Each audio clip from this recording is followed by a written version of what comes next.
Hi, Mystery Recapped here. Today, I'm going to explain a science fiction drama film called Another Earth. Spoilers ahead, watch out, and take care.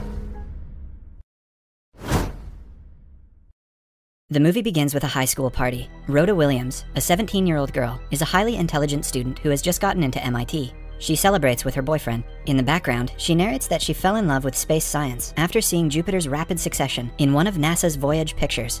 Rhoda feels like she can do anything in the world. Later at night, she drives, intoxicated, while listening to the radio, which says that a new planet with its own moon, identical to Earth, has appeared in the solar system. Scientists are baffled by the planet, as no one saw it coming. The radio asks the viewers to look to the north to see the planet, which is clearly visible from Earth. An intoxicated Rhoda looks outside the window of her car as she drives it at high speed. Somewhere near, a family of 3 is in a car parked beside the road. The kid names his robot Bob, and the parents laugh with him. As they talk, we get to know that the mother is pregnant. Their conversation is cut short when Rhoda's car hits them, causing a terrible accident. She is injured, but conscious. She steps out of her car and goes to the other car to see the couple unconscious. Not knowing what to do, she turns around and is horrified when she sees the little boy lying lifelessly on the ground. Police sirens wail in the distance and the screen goes black, showing us the newly found planet in the distance. A clip of Rhoda in a cell is shown. She has been arrested after the event.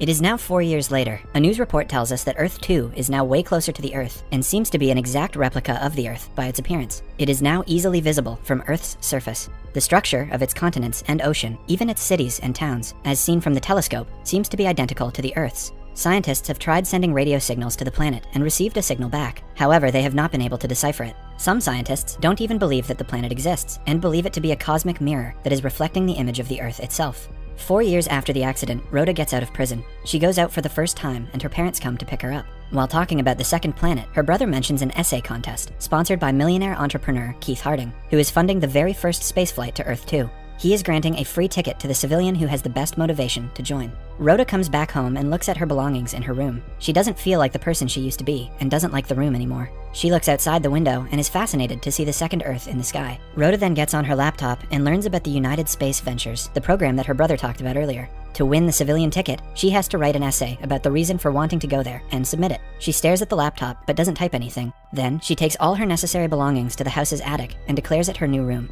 She sleeps on a mattress and pastes a picture of the night sky on the wall for decoration. The following day, Rhoda goes to an employment office to look for a job. Being an ex-convict, she cannot go to MIT anymore, and other colleges won't take her. The lady at the office offers her a job according to her qualifications, but Rhoda insists on getting a job that doesn't require her to talk to anyone. She gets a job as a janitor at her old high school. She starts working as a janitor the next day and doesn't seem to hate her job.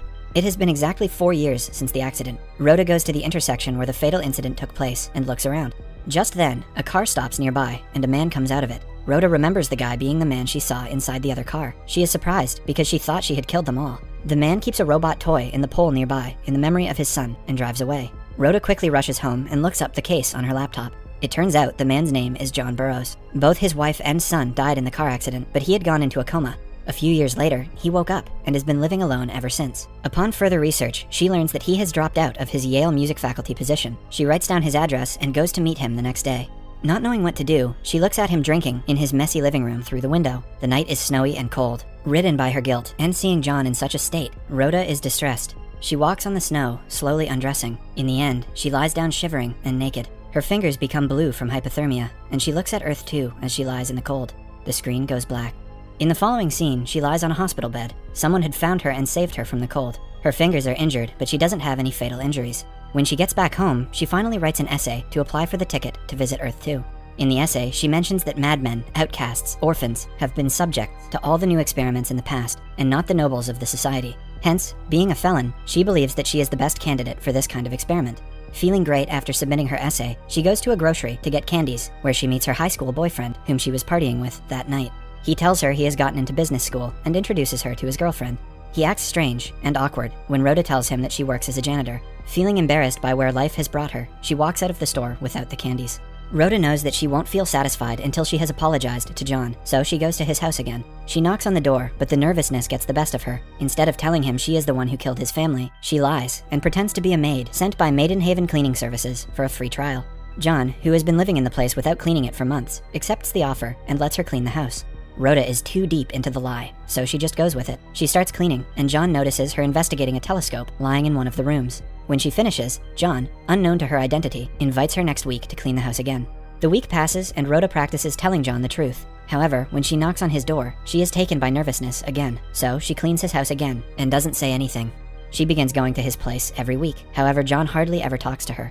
One night, Rhoda and her family watch a live broadcast of a scientist trying to communicate with someone on Earth 2. She successfully receives a signal of someone talking, and it turns out that the person talking on the other end is the scientist herself from the other planet. She is her exact copy in every aspect. Same name, date, and location of birth. Even the occupation and childhood memories match. The whole world watches in awe. Now everyone believes that Earth 2 is a mirror planet with the same people.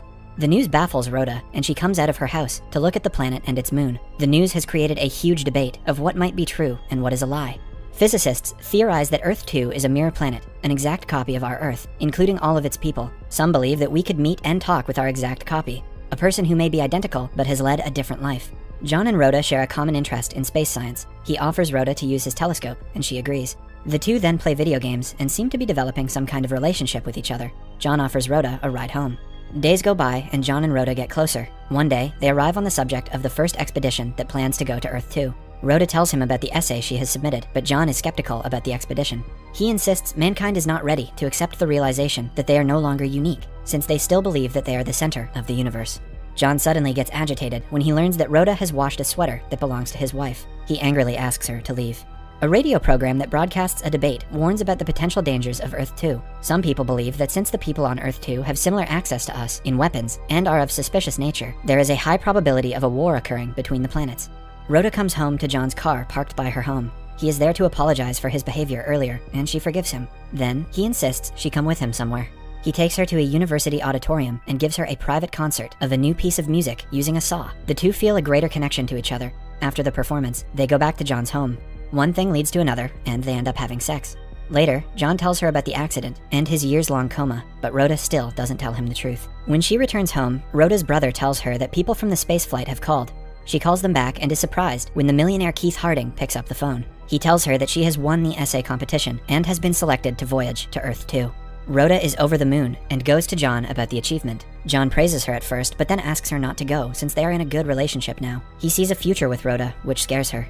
She now knows that she cannot lie to him for long. She finally tells him that she was the one who caused the accident that night. John is speechless. He simply sits on the sofa and asks her to get out of his house. When she comes back home, she is bombarded by news reporters standing in front of her house. The news about her getting the lucky ticket has spread around, and now people are digging up her past and broadcasting the accident. Luckily, her father comes to the rescue and brings her inside. She receives a ticket for her flight to Earth 2 from the United Space Ventures. A few days later, Rhoda hears a scientist's theory in a telecast. He says that the people of Earth 2 had the same mirrored life as that of our Earth until it became visible to our planet. 4 years ago, after the event, people's lives changed slightly, changing their course of action and perhaps their future. Rhoda now believes that her mirror self on the other planet might not have caused the accident. She rushes to John's house with the flight ticket, but he doesn't open the door for her. However, Rhoda is determined, so she sneaks into his house through the window. When he sees her, John cannot control his hatred and starts to choke her. The two struggle for a while until he frees her. She gets up and tells him about the theory she has heard. She claims that the accident might have never happened and his family could still be alive. Rhoda leaves the ticket for him, saying that he could find his wife and son on Earth 2. Sometime later, Rhoda has returned to her normal life. After her apology to John, her mental health is much better. The space shuttle is about to take off when Rhoda sees John in an interview. It turns out that he has accepted her offer and is going to Earth 2. 4 months after the first shuttle took off, Rhoda is walking home from work when she is stunned to see herself from Earth 2 in front of her. The movie ends as the two identical Rhodas stare at each other. Subscribe for more videos like this, turn on notifications, and leave a like to help the channel out. Thank you for watching.